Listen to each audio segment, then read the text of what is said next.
Now we're still in chapter 11, and now we're going to talk about how to use the accounts payable ledger. So this is very similar to chapter 10. I'm going to have a separate subsidiary ledger for each of my suppliers. I'm going to have them also numbered, and this will give me an idea of all my different suppliers, how much I owe them, and when I need to pay them. Okay, so here is purchase examples only. This is only purchasing. I buy material, 3,300. Here's my date, here's my terms, net 30. So there is no discount available here. Here's 2,500, my terms. Here's 8,700. Here's my terms. There is a discount here, there is no discount here, and there's a discount here. So let's take a look. Here are the 5 journal entries for each of those. So this is what notice it says accounts payable and my vendor. Accounts payable and my vendor. Accounts payable and my vendor. So this is what all of them look like. Each one of them is a separate ledger account. And now we're going to show how you post to the ledgers. This is the instructions, and this is what it looks like. I'm not going to go into detail because you already know how to do this. So I'm taking each journal entry and plugging it into a ledger. This is just my master ledger when I'm posting to the general ledger. But if I want to post to the accounts payable ledger, it's a little different. I'm going to take the same transactions, and over here I have an accounts payable ledger for each vendor. Okay? Okay, let's now talk about how to post returns when I return something.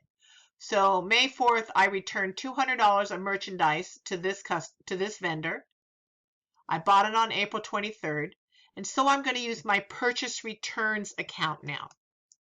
So here's my return, and it's going to the accounts payable ledger, so I don't owe them as much as I owed them before.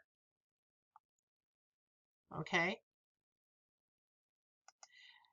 This one's going to show what happens when I pay people I owe money for, taking discount or not taking. So on the first example, I'm paying for $4,800 that I made on account. There's no discount involved. So here's, I send them the money, I debit their account for the $4,800. I no longer owe them money. On this one, I pay $8,700 minus the 1% of the purchase.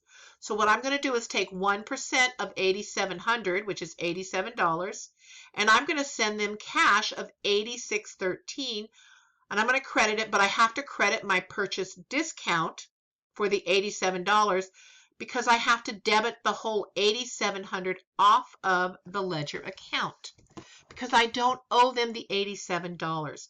So this is how to post payments when you're taking a discount. And here's what it looks like posting to the accounts payable ledger. And the last thing we're going to look at is called a schedule of accounts payable. So this is just like chapter 10. It's going to be a list of all my accounts payable and how much I owe to each one of them. And it'll look like this. All the vendors I owe and the total. Okay, this concludes chapter 11 purchases. This is the last chapter we're going to do.